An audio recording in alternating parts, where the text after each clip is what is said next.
as the dad of a PDA child, do you worry that if you don't correct his behavior in the moment, he won't learn right from wrong?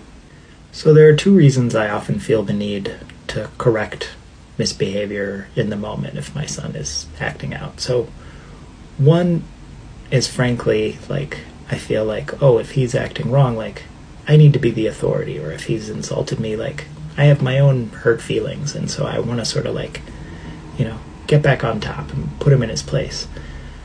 And, I have to just remember that, like, that's sort of my own immature response, and, like, I've got to grow through that and be the true adult. But the second is exactly what you're talking about, which is, if my son misbehaves, I worry that if I don't correct him, he, won't grow up to be a good person, and I, want him to be a good person.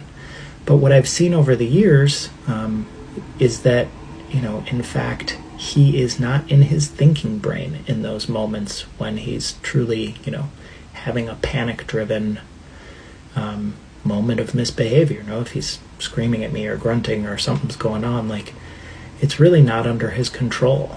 And it took a leap of faith to not correct him in those moments, and instead to, de-escalate and sit with him and show him compassion. And then maybe later when he's calmed down and is back in his thinking brain, like, I'd bring it up and we could talk about it, in a more calm and rational way.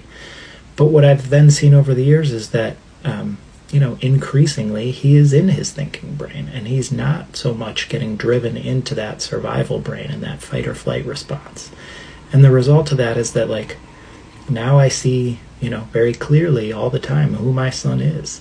And he is a good person, and he knows right from wrong.